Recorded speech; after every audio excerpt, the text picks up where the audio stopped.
Hi, my tubies, my TikTokers, my Twitter, SheilaTruelove with her shades on because my eyes, glaucoma, sensory. The lamp is over here, and it's like, whoa, whatever. Anyway, yeah, I had to do that so I could get the proper lighting or whatever. But anyway, I want to talk about most women are not the problem. And like I said, I always like to share a man's viewpoint because that's what seems to cause a lot of women, especially, to listen.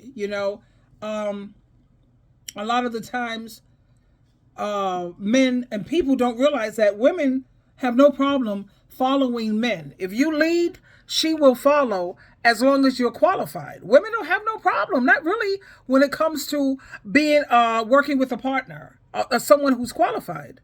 So I tend to share a lot of views, so you won't think that I'm a misandrist. Women who hate men, whatever. Anyway, a lot of these men. Well, you know what? I'm going to let you hear it right here. I'm going to let you hear it. Just listen up. To break it to you fellas, but Western women are not always the problem. A lot of you are just horrible with women. A lot of men fall under two categories. One, the inexperienced man, and two, the entitled man. Both of which are a species of the dreaded man-child. The inexperienced man shoots himself in the foot the minute he even starts talking to a woman. He does not know how to navigate that conversation. He does not know his way around a woman. He has no game, no riz. He is a simp. He is starving for women's attention. He needs women to become his mommy, to hold his hand across the street and make even the smallest decisions in his life. She will be repulsed by him, and she definitely will not respect him. The insecure man is suffocating, spineless, insecure, and does not respect his own boundaries. The entitled man, on the other hand, is used to getting what he wants. He sees women as servants and accessories. It is his way or the highway. He does not respect anyone else's boundaries. And a lot of women fall for this man because at first it seems like he has confidence and direction, but under the surface, he is selfish, controlling, and insecure. He is also looking for a mommy to serve him at his beck and call, and there will be temper tantrums if he does not get his way. Guys, I have talked to hundreds, if not thousands of women, and I consume and read a lot of content. And whether a woman is dating a multi-millionaire with it all together, tall, tatted, whatever, or not, these two archetypes constantly come up. It's actually pretty embarrassing to hear how childish and manipulative and pathetic some of the most outwardly manly and successful men are behind closed doors. Now I get it. A lot of women are not marriage material today. They are selfish and materialistic. They look up to the Kardashians and Cardi B. They are told to be empowered, baddie, independent boss babes, and they sell pictures of their body online like it's empowerment. I get it. But that dynamic is a separate conversation. It is sold separately from what we need to be as men. Who we choose to be as men cannot be a reaction to poorly behaved women.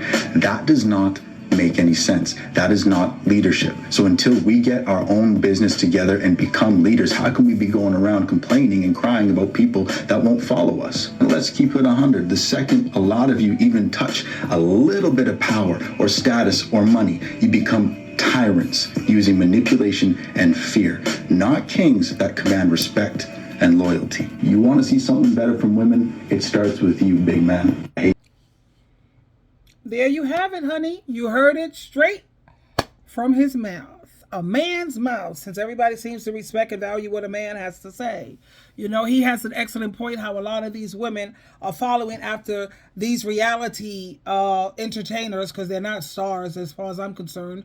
They're influencers, but they're bad influence.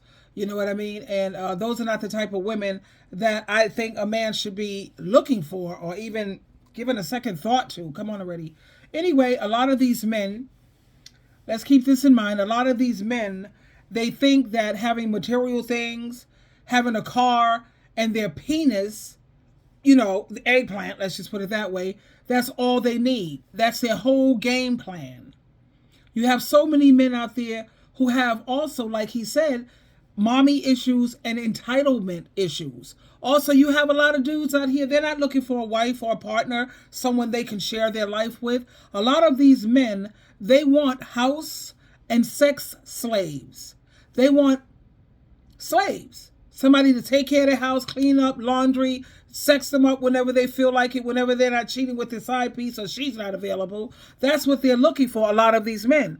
A lot of these men also, they refuse to take accountability. They like projecting everything onto women, and they feel that women are to blame 99% of what's going wrong in these relationships. And, I think about my past relationships, and unfortunately, I was always a better leader than most of the men that I've dealt with, because when it came to being mentally and emotionally healthy, they never were. So many times and this is true, especially with my last marriage, who I was with this man for 11 years. Man, please, it always felt like a parent-child type of relationship. So, and then I think about my previous relationships, it's always me coming to someone's rescue. It was like I was looking for projects instead of a decent partner. But my thing is, I didn't feel I was looking for projects. I was raised as a Jehovah's Witness, and I was taught that women are supposed to be a man's helper. Now, if he has everything all together, this is my stupid thinking back then.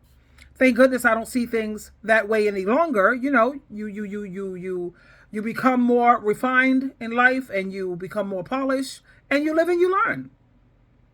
And I used to pick men who it seemed like they needed someone.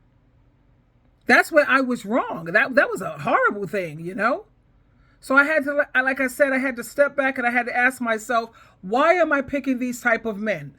It's because it looked like they needed help. It looked like they would appreciate help, and you can help. God created us as their helper.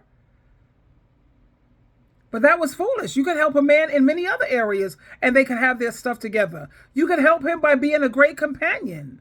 You can help him by being his biggest cheerleader, encouraging him, helping to build him up spiritually. There's so many other areas you can help a man without having to be like his parent, And then I also was thinking about this last night. Why is it that so many women refuse to listen to the red flags or the red light? What is red when you're driving? It means to stop. Don't proceed. Don't go. Stop.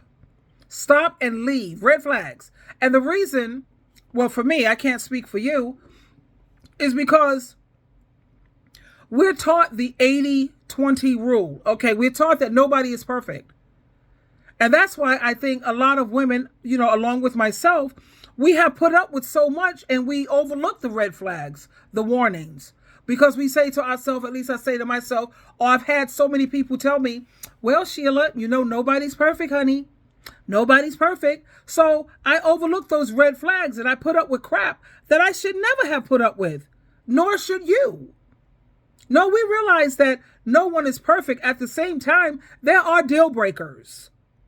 There are deal breakers, like putting your hands on me, deal breaker. Cheating on me, deal breaker. Using drugs, deal breaker. Abusing alcohol, deal breaker. On Satan the devil's team you're not on Jesus' team, deal breaker. Yeah. Now I could work with you on so many other things, but when it comes to deal breakers, those are red flags, red lights that you should not overlook. So I figured it out last night, because I'm a thinker, and I was saying, why do so many people keep overlooking it? Because we're told nobody's perfect. So we're sitting up there trying to be a team player, trying to be hopeful. No, when it comes to deal breakers, and this is not negotiable, there are some non-negotiables. Somebody putting their hands on you, that's the first time should be the last time. And I don't care about your apology. I don't care how you went into treatment. No, we'll try to be friends. If you went into treatment, then maybe I could keep you as a friend. But as my partner, lover, that ain't happening. When it comes to you cheating on me, some women choose to give him one more chance, because I did when it came to my kid's father. Going to counseling. That's 3 strikes. You did it again 3 times. 3 strikes, you out, buddy boy. I choose to stay single right now because it's just easier. It's more peaceful. And I'm very, very, very, very happy. I'm happier, trust me when I tell you, because I've been on both sides. I've been married 2.5. When I say 2.5, I was married twice. I was engaged to be married again with the man who I was with for over 7 years. But I chose to say, hell no, I just couldn't do it with him. But then I met someone else and I married him. Please. So I've been on the side where it's single and then you're married, and single is easier. And I also have come to realize that marriage is not for everyone. Just like parenting. Everyone shouldn't be a parent. Just because that's what you want, maybe that's not what Jesus Christ wants for you. And yet we keep forcing it when it's not for you. And my thing is, what I find that I love more than anything when it comes to this married or single, I love my freedom. I like to do what I want, when I want, how I want, where I want. I like coming home, being able to take off everything and not have to worry about this character is comparing me to what he sees on porno or what he sees in the media or magazines and movies. And because I don't look like that, he's not happy.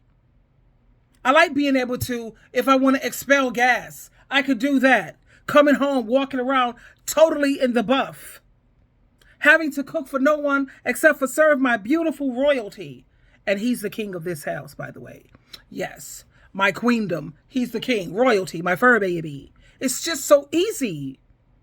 I get to make my videos in peace. I don't have to worry about trying to be attentive to someone else.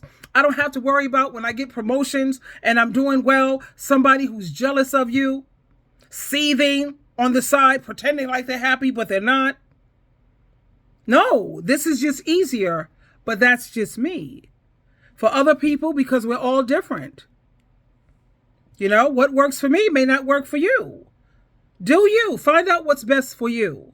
I love you, my darlings. And remember, Jehovah loves you, and so does Jesus Christ. He loves you so much. Bye.